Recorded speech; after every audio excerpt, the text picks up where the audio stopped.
मेरे पास कई फ़ोन आई थी और मैं फिर सोची कि इसको जवाब देते रहूँ, तो इससे अच्छा एक वीडियो बनाती हूँ और मेरा समय भी बचत हो जाएगा। तो इसलिए मैं एक वीडियो बनाना सोच रही थी।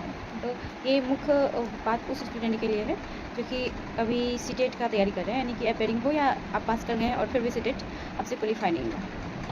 पेपर 2 का अगर तैयारी कर रहे हैं, तो मैं पेपर 2 का तैयारी नहीं की, तो उसमें फिर भी मैं ओवरऑल ये कह सकती हूँ कि अगर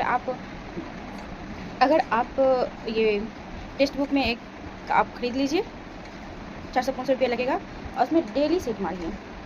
डेली आपको कुछ आ रहा है फिर भी नहीं कोई बात नहीं है, अगर नहीं आ रहा है तो भी कोई बात नहीं है, आप सेट मारिए। अगर आपका 90 नंबर उसमें आ रहा है तो एग्ज़ाम में भी 90 नंबर आएगा। मेरा जो है मेरा 115-120 आता था, तो कम आया इस वजह से कि मेरा देखे होंगे तो पेपर 1 का ही मोस्टली तैयारी किए हैं, और क्योंकि एक मंथ में पेपर 1 करना मुश्किल था, इसलिए मैं सिर्फ पेपर 1 और फिर तो मेरे 2 बच्चे भी थे। आप लोग से मैं एक ही कहूँगी कि आप पेपर 2 कर रहे हैं तो पेपर 2 करिए, ऊपर से EVS पढ़ना पड़ेगा।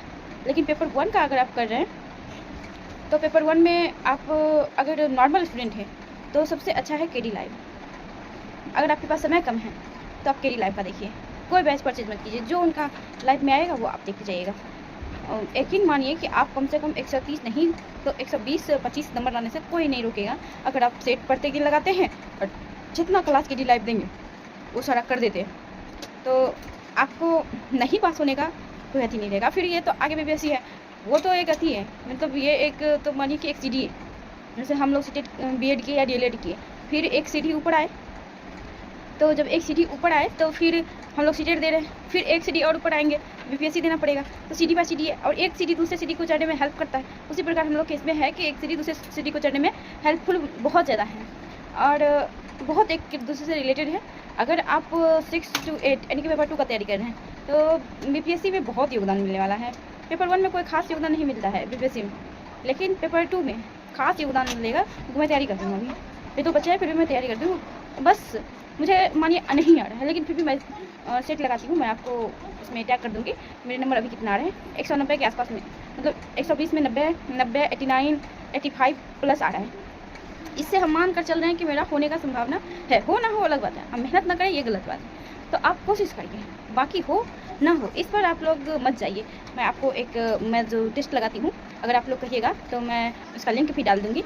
अगर आप लोग कहेंगे तो, नहीं कहेंगे तो कोई बात नहीं है खैर, लेकिन आप लोग कहेंगे तो मैं ज़रूर करूँगी। और बस आप लोग से एक ही रिक्वेस्ट है, कभी हिम्मत मत हारिए और किसी को भी मत बताइए आप कर क्या रहे हैं, तभी आप लोग सक्सेस होइएगा, नहीं तो नहीं होइएगा। क्योंकि दूसरे लोग कहेंगे वो ऐसे ऐसे ऐसे, क्योंकि सब अपना तरीका से करते हैं और आपको एक ही तरीका से करना है।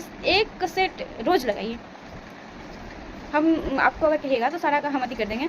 मैं जितना पेपर 1 सेट में लगाई हूँ, किसी में 100, 105, 110, 115, 120 तक हाईएस्ट गया, तो इसमें मेरा 25 आता था मैथ में, तो इसमें 16 आया। वो थोड़ा कैलकुलेशन थोड़ा बहुत जो भी हो गलत हुआ तो इसमें 16 आया, इस वजह से मेरा नंबर थोड़ा कम आया है। लेकिन सब कहते हैं कि 2 बच्चे लेकर पढ़ना, और ये तो ठीक नंबर बहुत अच्छा है, तो इसलिए हम सोचे कि आप लोग को भी, आप लोग तक भी ये बात जानना चाहिए कि कैसे तैयारी किया जाता है और कैसे तैयारी करना चाहिए। सीटेट बिल्कुल भी हार्ड नहीं है, कोई भी कर सकता है, कोई भी जिसको कुछ नहीं आता है वो भी कर सकता है, बस मेहनत थोड़ी सी करनी होगी। जिसको कुछ नहीं होता उसको थोड़ा ज़्यादा करना होगा, जिसको आता है उसको थोड़ा कम करना होगा, बस इतना। थैंक यू, आप लोग मुझे सपोर्ट करिए, इससे ज़्यादा मैं क्या कहूँ, और आप लोग अपनी गोल पे फोकस करिए। Thank you.